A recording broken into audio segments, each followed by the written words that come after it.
So now that we know how to animate in Toon Boom Harmony and arrange frames, let's create a new animation completely from scratch. So in my new scene, I'm going to first start off by importing my files by going up to File, Import, and Images. And I'm going to import both my background and my seagull reference. So the background I select is a Photoshop document. So when I press OK, it's going to give me a dialog that says my file has multiple layers, and I can import it as a single layer, or I could import it as multiple layers. So when I select separated layers, I make sure to set the transparency to straight so it keeps the same transparency on the file. And then when it imports, you can see that every single layer from my Photoshop document has imported. Then, to organize these files, I'm going to Shift Select to select all my layers, and I'm going to right click and say Group Selection. Then I'm going to minimize that group, and that way all of my layers only take up one space on my timeline. Then, to rename this group, I'm going to right click it and go to Layer Properties, and here I can enter the name of my group, which I'm going to call BG-G for group. So currently my background is not matching my scene, so I want to scale it up. But if I try to use my transform tool and scale up this drawing, it's not going to work. So what I need to do is attach a peg to my group by clicking this peg button down here, so I can move my entire group. And what a peg is you can think of it as sort of a handle on your animation layer, so you can use it to transform or move your layer around. We'll discuss pegs further in the character rigging tutorial. Next, I want to extend my background layer. So if I click on the last frame, you can see that it's blank. So I'm going to press F5 so that my background holds for the entire length of my scene. Then I'm going to import our seagull again by using File, Import, Images. And since the seagull is just a flat PNG, it'll import as just one layer. And then with the same transform tool, I'm going to transform it in place. And I'll put it about where I want it on the scene.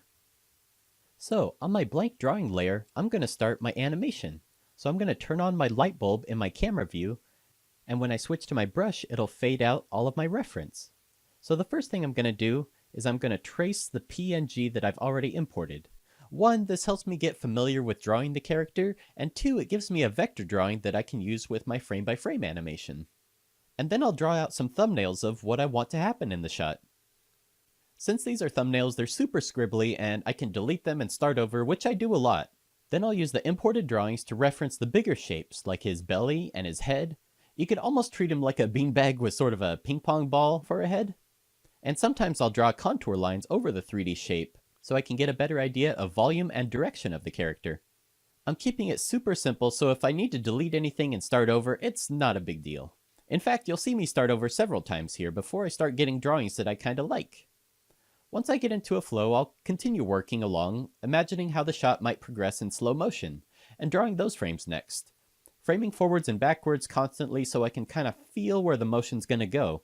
And I'm also starting out with just single drawings, so I don't have these timed out at all, and it makes it super easy to flip them back and forth. I'll worry about timing later. Once I'm happy with these simple drawings, I'll time them out by extending my animation layer to fill the length of the scene, and then I'll drag my frames around until I'm happy with the timing. Then I'll work on the next pass, which is his wings. By figuring out one part at a time, starting with the main important bodies, which you can copy and paste quickly to block in movement, then adding the extra stuff on top using new layers, this can be a very methodical way to work and is especially useful for flowy or floppy bits like hair or a tail. And then once I'm done with all of those steps, I'll call this my rough animation, and I'll put it into a group. Then I'll create a new layer called Seagull Cleanup, and I'll use all of my rough drawings as reference. And I'll go through and do what's called a cleanup pass, where I put the character more on model and also draw the final line work that's going to appear in the animation. When this is all finished, then we have an outlined version of our animation. Now we can color it. Here I have my reference seagull image, which is a PNG, so I actually don't have any vector colors to choose from here. So I'll have to create a palette and import them using the color picker. So to create a new palette, I'm going to go over to my color window, and if you don't see that, it's under Windows and Color. So on the top part of the window, you can see our palettes, and the first one is just the default palette. And then at the bottom here, we see our colors. So I'm going to create a new palette by clicking this plus button up here where the palettes window is, and I'll name it Seagull. Press OK, and you can now see we have only one default color located here. If I switch back to my first scene, I can see all my original colors. So back in our seagull palette, we want to add a new color for each one of these parts. So to make a new color under my palette, I'm going to click this plus button under where my swatches are, and that'll create a new swatch based on what I have selected. So since I only had the black color selected, it created a new black color. To rename it, I double click on the name, and to change the color, I double click on the color box. So now that we have our color picker window open, we can use this eyedropper tool to select a color from our PNG that we imported. So if I click on my eyedropper tool, it'll give me a message saying drag the dropper to the desired color and release. So the way the eyedropper tool works is you have to click and hold and then navigate your mouse where you want it to select from and let go. So we want white, so I'm going to use the eyedropper tool on his white highlight here.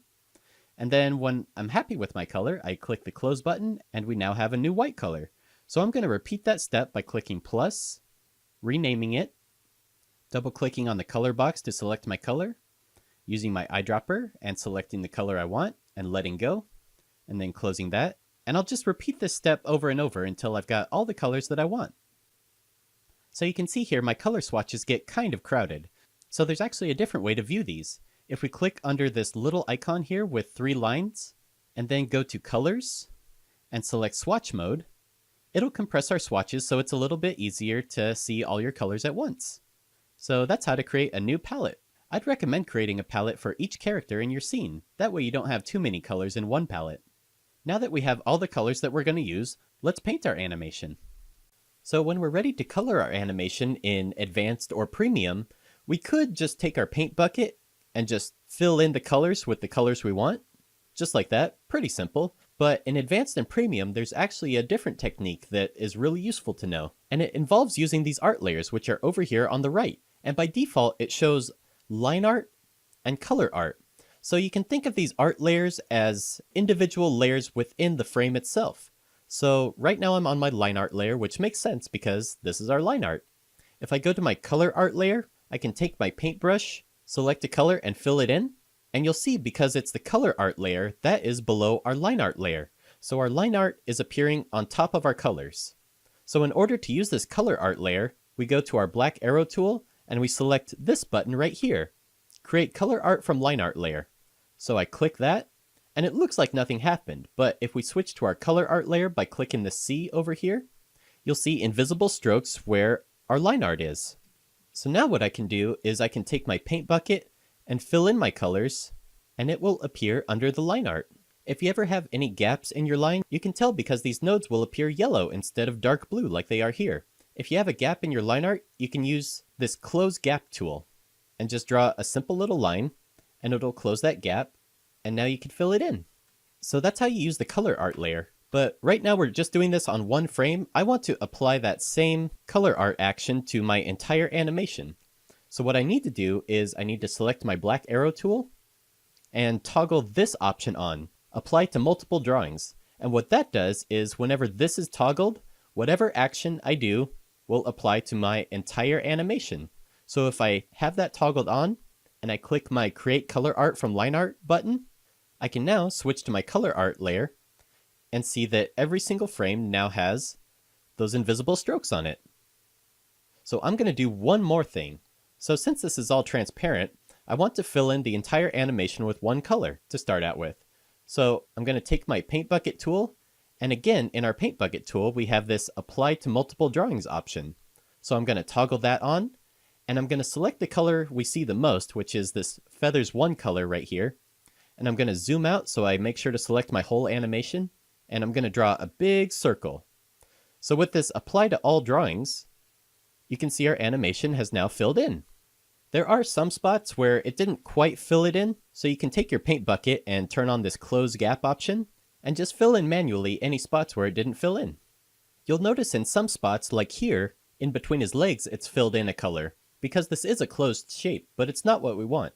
So we can either click our black arrow tool, select that shape and press delete, or we can take our paint bucket and use the unpaint tool and just click any of those negative spaces. For any spots where there's no line art to separate my colors, I'm going to use my stroke tool and just separate that section on his back here. And then I'll take my paint bucket and I'll fill it in with the color it's supposed to be. Then I'm going to go through my whole animation and just click and fill until the entire thing is done. Usually when I'm working on coloring, I'll work on one color at a time. So it depends on the project, but usually I'll go through sort of a assembly line style and do one color at a time. And now we have our animation all painted in. So now that we've gone over frame by frame animation, let's talk about doing puppeted animation.